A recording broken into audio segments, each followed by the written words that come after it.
Assalamualaikum warahmatullahi wabarakatuh. Saya Nadiawati Fidomi ingin menyampaikan presentasi atau hasil dari critical book dari kelompok saya tentang psikologi agama yang diampu oleh Mu'alimah Nurbi Apohan MPD. Nah, di sini soal yang pertama adalah apakah yang dimaksud dengan critical book review atau CBR. Nah, critical book review adalah mengkritik sebuah buku dan kemudian mereview kembali serta menganalisis apa saja hal-hal yang menarik dalam sebuah buku tersebut, kemudian juga apa kelebihan dan kekurangan dari buku tersebut. Kemudian yang kedua adalah jelaskan pedoman penyusunan CBR. Pedoman dalam penyusunan CBR itu adalah pastinya pedomannya adalah menggunakan buku paling sedikit 2 buku. Karena kenapa? Buku yang pertama adalah buku utama yang akan kita review, sedangkan buku yang kedua adalah buku pembanding yang akan kita bandingkan dari buku yang pertama. Contohnya perbandingan apa kelebihan dari buku yang kedua dan apa kelebihan dari buku yang pertama atau bisa dikatakan buku wajib. Kemudian jelaskan isi CBR yang direview. Nah, sesuai dengan apa yang sudah kami kerjakan atau apa yang sudah kami ketik, di sini isi dari critical book review itu dari kelompok saya adalah pertama saya menggunakan buku psikologi agama dari Dr. Mas Ganti Sid MAG. Kemudian sedangkan buku yang kedua adalah psikologi agama oleh Dr. Andus Bambang Samsul Arifin. Nah, ini dia penampakannya. Sedangkan dari isi CBR kami adalah yang pertama, dari buku yang pertama penjelasannya mengenai psikologi agama. Yang pertama dari disiplin ilmu, kemudian juga sejarah perkembangan psikologi agama, kemudian sumber jiwa keberagaman, sampai dengan agama dan kesehatan mental. Jadi bisa dikatakan dalam buku ini membahas tentang dari psikologi agama yang dimiliki oleh setiap individu sampai dengan kesehatan mental yang dimiliki oleh individu. Sedangkan isi yang kedua atau buku pembanding yang kami jadikan sebagai bahan untuk membuat CBR adalah yang pertama membahas tentang pengertian, urgensi, objek kajian, dan metode penelitian psikologi.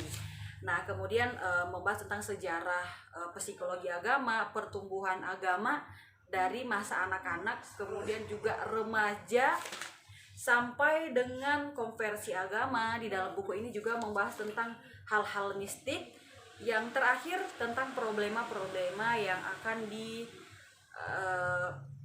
oleh seorang individu, baik itu problema individu maupun problema bermasyarakat dan bersosial. Kemudian yang terakhir adalah jelaskan manfaat membuat CBR. Yang pastinya manfaat dalam membuat CBR ini adalah kita dapat mengetahui apa saja kekurangan dan kelebihan yang dimiliki oleh sebuah buku yang akan kita review, dan pastinya yang akan kita jadikan sebagai pedoman dalam membuat sebuah buku. Kemudian juga manfaat yang selanjutnya adalah kita dapat mengetahui apa saja kekurangan yang dimiliki oleh buku tersebut. Yang selanjutnya adalah kita dapat menjadikan atau dapat memilih buku yang akan kita jadikan sebagai pedoman terlebih di bidang MPD atau calon-calon pendakwah Islam. Kemudian yang kelima adalah jelaskan kelebihan dan kekurangan buku di CBR. Yang pertama adalah saya akan menjelaskan apa saja kelebihan dari buku utama atau buku wajib, yaitu dari Mas Ganti Sid MAG tentang psikologi agama. Nah, setelah saya mereview dari buku ini, terdapat beberapa kelebihannya, yaitu setiap pembahasan yang dicantumkan dalam buku ini, semua pembahasannya itu dibarengi dengan pendapat-pendapat para ilmuwan. Kemudian juga setelah pendapat para ilmuwan dan juga dikuatkan oleh dalil-dalil dan juga hadis-hadis. Kemudian yang kedua adalah setiap kata asing selalu digaris miring. Selanjutnya cover yang dimiliki oleh buku utama ini terlihat menarik meskipun simple, sederhana, tapi sangat menarik sekali menurut saya. Kemudian kelebihan dari buku ini adalah setiap materinya dijelaskan secara terperinci. Seperti pembahasan pertama yaitu psikologi agama sebagai disiplin ilmu.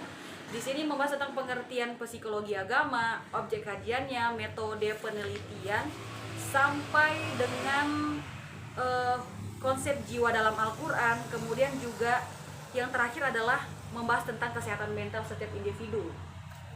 Nah, sedangkan kekurangan dari buku ini adalah sesuai dengan yang kami catat atau kami ketik, beberapa kekurangan dari buku yang utama ini adalah judul setiap subbab atau setiap bab, atau bisa dikatakan judul besarnya ini ditulis dalam bentuk biasa saja tanpa ada hiasan atau tanpa ada edit atau gaya seperti itu.